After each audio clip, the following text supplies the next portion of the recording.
Selamat datang di Politeknik Negeri Bandung.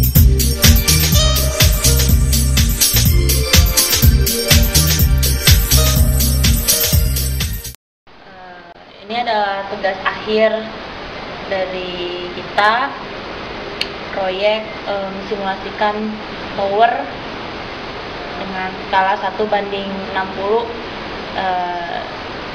Proyek ini dikerjakan oleh Anggun Julianita dan Syafreni, kemudian pembimbingnya Pak Sumargo dan Pak Rahmat Permana, dan ini didanai melalui program kreativitas mahasiswa dari DIP. Oke, kita langsung masuk ke tahap simulasinya. Yang pertama itu saya akan membacakan mengenai metode kerjanya. Metode kerja pertama itu dari struktur miniatur tower itu sendiri. Kita skrup pada permukaan meja getar sini, kita skrup. Jadi ini menyerupai fondasi jepit ya di permukaan tanah. Kita skrup pada permukaan meja getarnya. Lalu yang kedua yaitu kita pasang beban disk di sini. Beban disk kita pasang 2 buah. Yang sebelah sini kita tempatkan di sini, dan di sini kita tempatkan di panel teratas, tepatnya di sini. Lalu selanjutnya yaitu menghubungkan meja getar ini sendiri dengan sumber listrik. Oke. Lalu langkah selanjutnya periksa dulu alat pengukur deformasi. Pengukur deformasi agar penempatannya tepat sehingga berfungsi dengan baik pada saat dilakukan simulasi. Di sini kita menggunakan alat mengukur deformasi yang sederhana, menggunakan prinsip kerja jangka sorong. Bisa dilihat sini prinsip kerja jangka sorong. Di sini satuannya milimeter mengukur deformasinya. Lalu selanjutnya kita tekan tombol on. Di sini bisa dilihat ini adalah panas switch on-nya ya, di situ. On tuh yang di on jauh. Lalu kita atur massa yang akan dihasilkan dengan cara memutar pengatur massa 1-6 kilo. Kita akan simulasikan 1 kilo dulu ya, untuk dikasih beban impuls yang 1 kilo. Kita pijit reset dulu. Kalau misalnya udah mulai start, tapi ini periksa dulu di sini. Di sini harus ke 0. Sini harus ke 0 dulu, seperti ini. Oke. Jika sudah siap, ini udah oke. Sudah. Kita periksa dulu, bisa dari 1, kalau ini kurang pas ini nanti dikurangi saja, ini dari 1. Oke. Sekarang ke mulai. Ini untuk 1 kilo, beban impuls 1 kilo. Jadi ini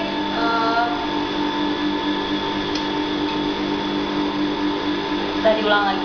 Oke, yang 1 kilo. Ya, saya lihat sini pas presisi 1. Ini untuk 1 kilo ya. Sekarang kita percobaan. Di sini sudah diberi beban impuls 1 kilo. Sini kita bisa lihat baca deformasinya. Sekitar 3,2. Tadi kita mulai di 1 cm. Berarti di sini deformasinya 2,2 cm. 2,2 cm ya. Kita ke nolkan lagi. Sini nolnya 1, dari angka 1 kita mulai simulasikan lagi untuk beban impuls yang 2 kg. Ini nolkan dulu.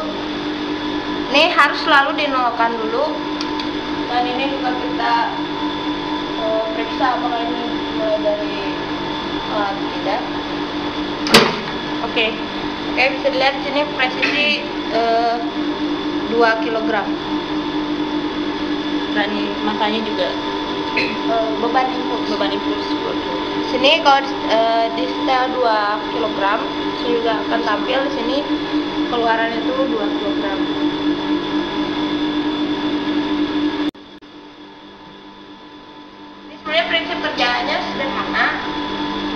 prinsip kerja dari meja getar ini sederhana. Di sini kita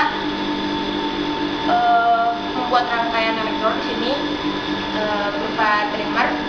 Kita ukur demikian lengkap sehingga hasil beban impuls yang dikeluarkan ini menyerupai atau kurang lebih sama dengan presisi dengan yang akan kita inginkan. Saya di sini 1 kilo kita trim untuk menghasilkan beban impuls 1 kilo di sini. Di sini di dalamnya. Nah, ini bisa kita lihat dari rangkaian elektron yang ada di sini. Kita masuk ke mesinnya. Mesinnya itu akan menggerakkan si kuplingnya itu sendiri. Kuplingnya akan menempel, dan jika sudah menempel, si kupling menempel, maka akan menggerakkan si engkol ininya. Ini kita buat dari kita pakai dari engkol sepeda. Kita sambungkan kepada tuas. Sini tuas setelah menempel, tuas ini akan menggerakkan si meja getar itu sendiri ke sini. Itu prinsip kerjanya sederhana seperti itu. Di sini alat meja getar ini sekarang di sini menghasilkan beban impuls atau beban impact yang kedepannya jika ini dapat dikembangkan, ini memang bisa dapat dikembangkan lagi. Kita bisa atur menjadi seperti meja getar untuk simulasi gempa yang sebenarnya, karena di sini hanya beban impact saja sekali, itu beban maksimum sekian itu.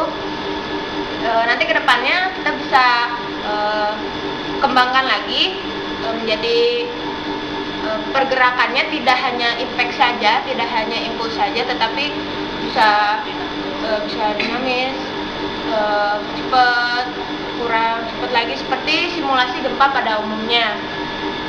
Mungkin cukup sekian simulasi dari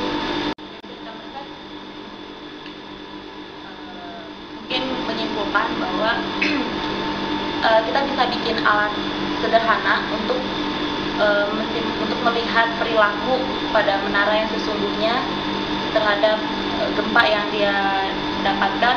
Jadi kita bisa meminiaturkan sesuai dengan skala yang kita buat, dan hasilnya seperti ini. Ini merupakan alat yang sederhana namun sangat bermanfaat. Oke, dan di sini memang selama ini kan kita kurang memperhatikan mengenai perilaku struktur perilaku yang dihasilkan dari tower ketika saat terjadi gempa. Kita selama ini mungkin hanya konsen kepada struktur-struktur gedung dan sebagainya, kurang terlalu memperhatikan dari perilaku tower telekomunikasi terhadap gempa yang terjadi.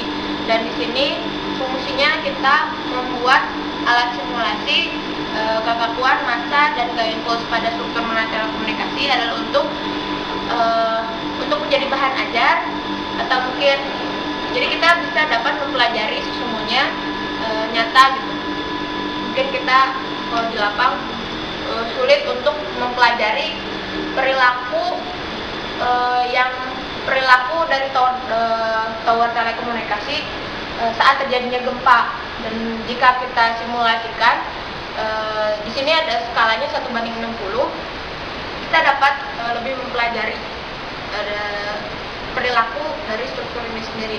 Dan di tugas akhir ini, setelah kita membuat alat simulasi ini, yang pertama itu miniatur tower telekomunikasi, lalu meja getar, dan alat mengukur deformasi sederhana yang di atas. Di sini juga kita dilanjutkan dengan menganalisa hasil dari simulasi ini, perbandingannya menganalisa menggunakan program software SAP 2000. SAP 2000 kita analisa, jadi perbandingan dari deformasi yang dihasilkan oleh alat simulasi ini dengan perbandingan yang dihasilkan oleh menggunakan software itu sendiri. Dan kedepannya alat ini bisa dikembangkan kedepannya. sebagai bahan ajar dan juga dan lain sebagainya. Oke, itu aja mungkin.